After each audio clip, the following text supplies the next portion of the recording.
Assalamualaikum warahmatullahi wabarakatuh. Jumpa kembali bersama saya Joko di Wesprogo Channel. Untuk cerita kali ini masih dengan cerita yang sama yang berjudul Sintru bagian terakhir. Mari kita dengarkan ceritanya. Namun aku tidak peduli dengan larangan Simbah. Tidak mungkin aku meninggalkan Simbah dalam keadaan seperti itu. Sebelum aku sampai ke tempat Simbah, kakiku tersandung sesuatu hingga terjungkal ke depan dan aku terjatuh. Badanku terasa sakit dan baru aku sadari ternyata aku tersandung sebuah batu nisan. Batu nisan yang bertuliskan nama Damina, nama Simbah. Rasa kaget dan takut kembali menyeruak dalam hatiku, karena omongan tukang ojek tadi sepertinya adalah sebuah kebenaran. Perlahan aku kembali menatap sosok Simbah yang tergantung di pohon yang ada di hadapanku. Namun kali ini tidak ada lagi Simbah yang tadi aku lihat, melainkan sosok tinggi besar dengan badan yang berbulu dan bermata merah. Terlihat taring di mulutnya membuatku kembali menggigil ketakutan. Di saat aku sedang merasa ketakutan, tiba-tiba sebuah suara yang mirip suara Simbah menyuruhku untuk lari. Lalu dengan sisa kekuatan yang aku punya, aku pun bangun dan mulai berbalik dan berlari. Terdengar suara tawa mengerikan di belakangku, seakan sedang mengejekku yang sedang sangat ketakutan. Karena aku begitu bodoh untuk masuk lagi ke rumah ini. Tanpa melihat ke belakang, aku terus berlari. Tapi entah kenapa, meskipun aku sudah berlari lumayan lama, aku tetap berputar-putar di dalam rumah Simbah. Akhirnya aku memilih untuk beristirahat dan duduk di depan pintu kamarku. Tapi pada saat aku sedang menyenderkan punggungku ke pintu, tiba-tiba pintu di belakangku terbuka dan membuatku jatuh tertelengkang di belakang. Belum juga aku berusaha untuk bangun, kini terlihat sosok pocong dengan wajah yang mengerikan menindih tubuhku. Aku berteriak histeris melihat pemandangan di depanku. Terlihat pocong itu membuka mulutnya yang tidak tertutup kapas. Bau busuk dan anyir begitu menyengat. Aku pun mencoba menutup mataku, tapi mataku tak kunjung terpejam. Aku hanya bisa berteriak frustasi karena rasa takut.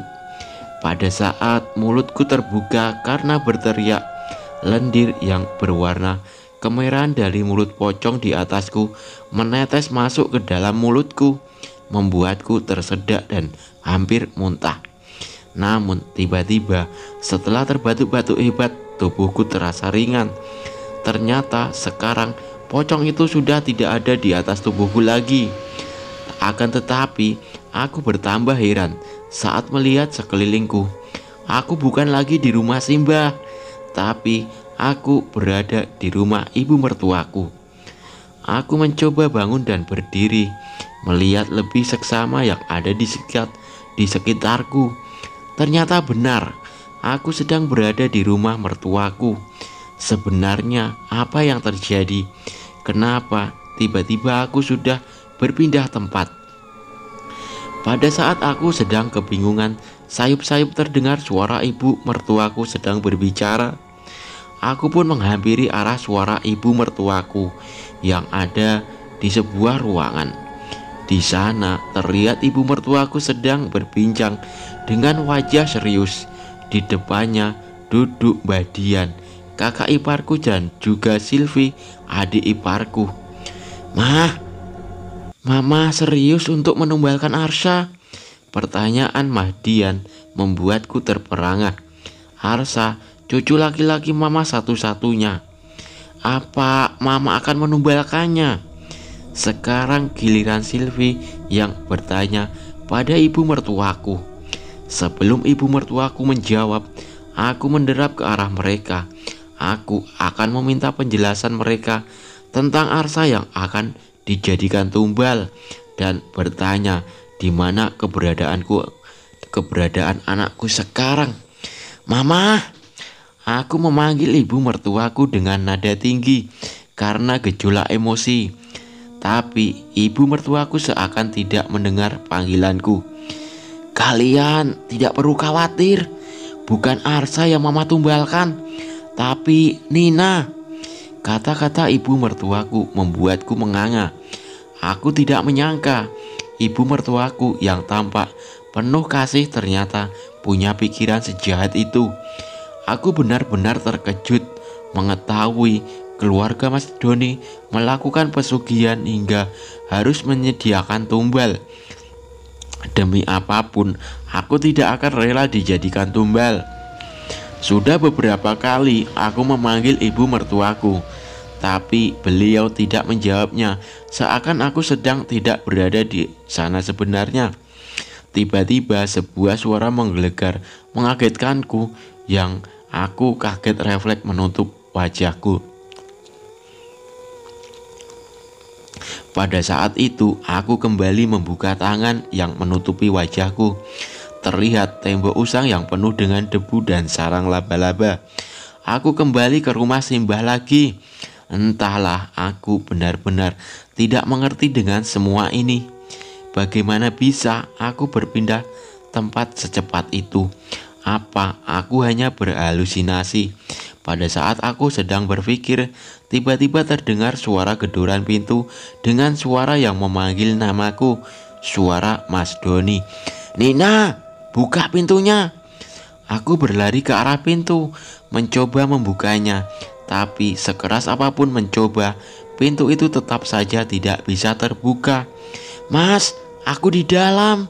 Tolong keluarkan aku. Isakku memanggil Mas Doni. Namun sepertinya Mas Doni tidak mendengar panggilanku. Pak, lebih baik kita memanggil Kiai Mahmud untuk membantu Bapak menemukan istri. Terdengar suara orang lain yang sepertinya bersama Mas Doni. Setelah itu, aku mendengar suara derap kaki yang mulai menjauh. Mas Doni, jangan pergi mas. Jangan tinggalin aku sendirian. Aku mencoba memanggil-manggil suamiku dengan suara sekeras yang aku bisa. Namun usahaku sia-sia. Aku masih terperangkap di dalam rumah Simbah. Rumah yang dijadikan perangkap oleh ibu mertuaku dan iparku untuk menjebakku. Takut yang sekarang aku rasakan setelah seharian melewati teror yang dari mana yang sebelumnya tidak aku percayai keberadaannya. Sedangkan Mas Doni tak kunjung datang. Sudah lumayan lama aku menunggu dia di depan pintu rumah Simbah, meringkuk sendirian berharap ada sesuatu yang akan membebaskanku. Saat aku sedang berusaha untuk tidak panik, dari arah dapur terdengar suara mengeram seperti tadi. Mendengar itu, aku memilih untuk menutup mataku agar aku tidak melihat sosok-sosok yang mengerikan tadi. Namun tiba-tiba tepat di sebelahku terdengar suara tawa mengerikan. Pada saat itu aku menengok ke samping. Ternyata tepat di sebelahku telah duduk sosok yang tadi aku lihat di halaman belakang. Tubuhku bergetar hebat dan hanya terpaku di tempatku. Sedangkan kini sosok itu mulai menjulurkan lidahnya yang berwarna merah darah. Lidahnya yang panjang perlahan mulai menyentuh wajahku. Aku hanya mampu membelakanginya mataku karena sentuhan lidahnya di wajahku. Tanpa sadar, lidah itu berbau busuk dan membelit tubuhku yang amat kencang, hingga aku hampir sulit bernapas. Tapi pandanganku tetap saja terpaku pada sosok yang mengerikan di hadapanku. Tubuhnya yang berbulu hitam, mata merahnya yang menyala, dan taring panjangnya. Belum lagi lidahnya yang sangat panjang hingga membelit seluruh tubuhku. Makhluk apakah yang ada di depanku dan sedang berusaha menyakitiku ini? Aku berpikir akan mati kehabisan napas karena ulah sosok mengerikan di depanku. Akan tetapi tiba-tiba pintu rumah Simbah terbuka, membuat sosok di depanku melepaskan lilitannya. Lalu dia pun menghilang dalam kegelapan di belakangnya. Sedangkan aku mulai terbatuk-batuk hebat. "Nina!" Aku mendengar suara Mas Doni dan melihat menghampiriku. Setelah Mas Doni sampai di depanku yang sedang duduk lemas, aku pun langsung memeluknya erat. "Aku takut, Mas." "Bisaku, maafkan aku, Nin. Aku tidak bisa menjagamu," balas Mas Doni sembari mengelus pundakku lembut. "Maaf menyela, tapi sebaiknya kita bawa istri Mas Doni keluar dari sini dulu."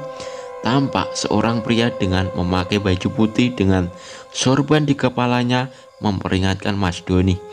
Baru aku sadari Mas Doni Tian menjemputku. Dia ditemani oleh dua orang laki-laki yang salah satunya aku kenali sebagai tukang ojek yang tadi pagi aku naiki.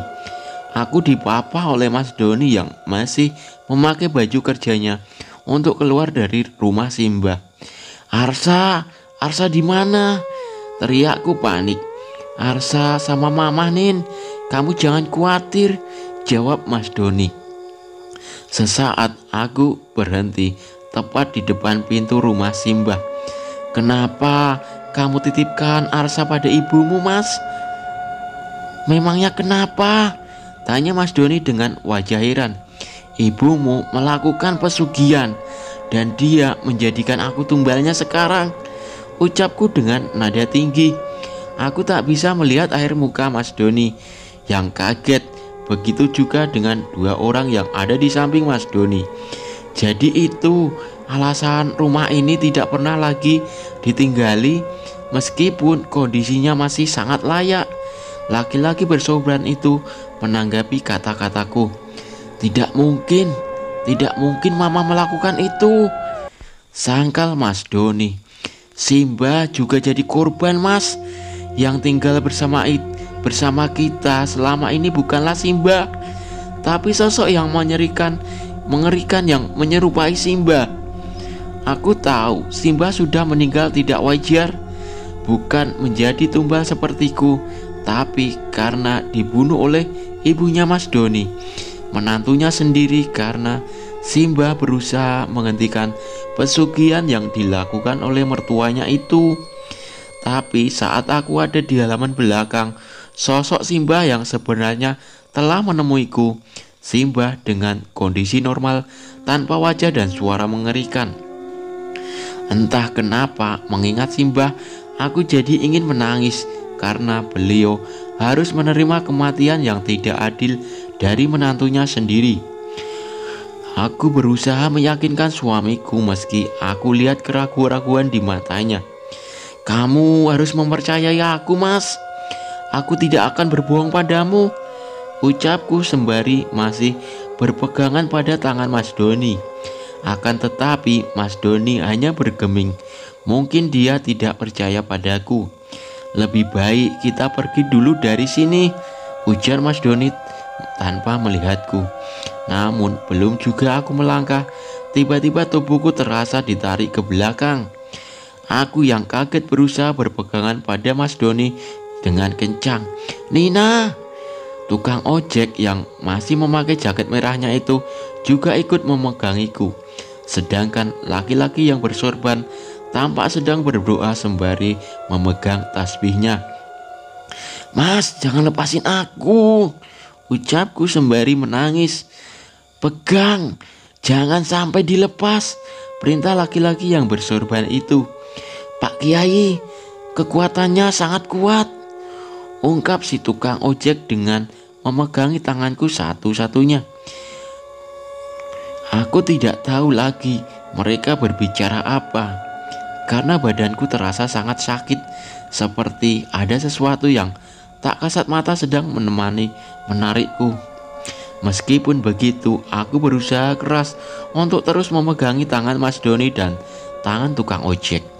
Aku tak ingin berakhir seperti tumbal. Aku tidak bisa mati seperti ini.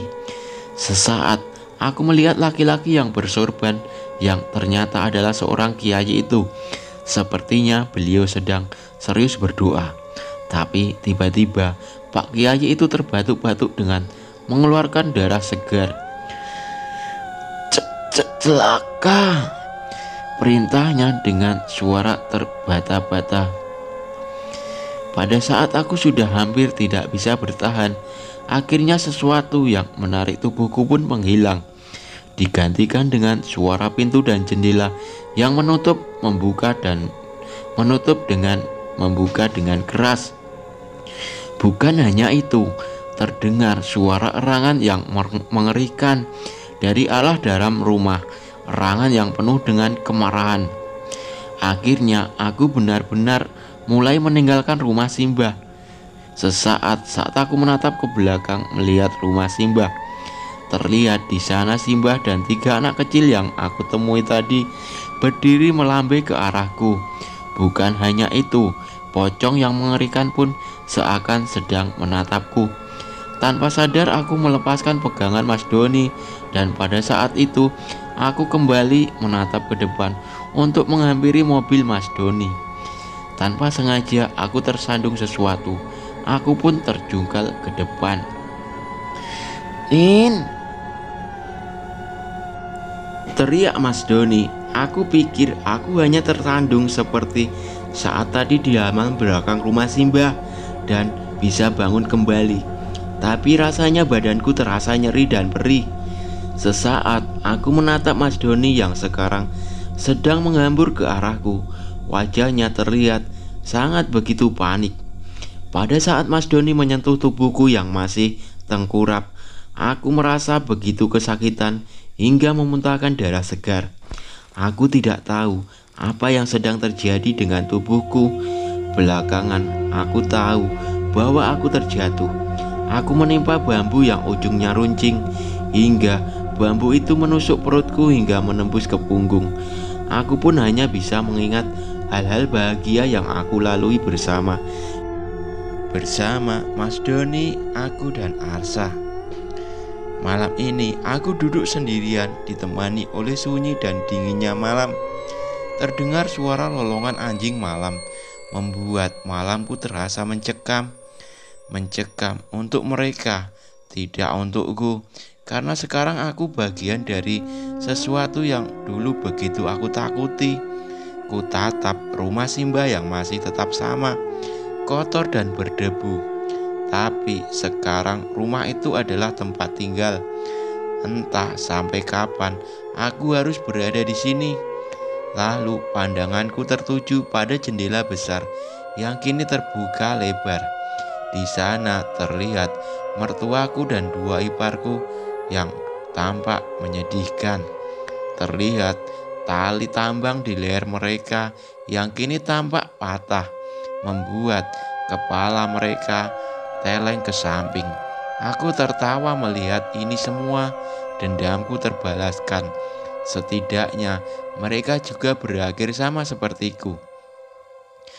Tawaku berubah menjadi tangisan. Aku rindu suami dan anakku. Meskipun kadang aku menemui mereka, tapi hanya anakku yang bisa merasakan kehadiranku. Di sisi lain, aku melihat Simbah yang duduk di kursi goyangnya. Di sampingnya tampak 3 anak kecil yang menjadi korban tumbal mertuaku. Mereka tampak sedang duduk bersimpuh dengan tali di kaki mereka. Sedangkan pocong yang menakuti aku dulu terlihat berdiri tepat di bawah pohon pisang seberang rumah. Dia juga adalah tumbal mertuaku yang dulu bekerja sebagai pembantu rumah tangga di rumah Mas Doni. Sekarang aku lebih sering bernyanyi lagu kesukaanku. Jika ada yang menyanyikan lagu ini dengan menyebut Nina, namaku pasti akan aku hadir dengan sosokku sekarang. Rambut panjang yang menjuntai hingga lutut, baju putih, kusam dan juga wajah penuh darah. Bauku busuk karena lubang yang ada di punggungku penuh dengan nanah dan belatung. Aku sangat suka duduk di atas lemari sembari mengguncang-guncangkan kakiku. Mungkinkah sekarang aku sedang memperhatikanmu yang sedang menatap ponsel? Karena aku tahu kamu sudah menyebut namaku.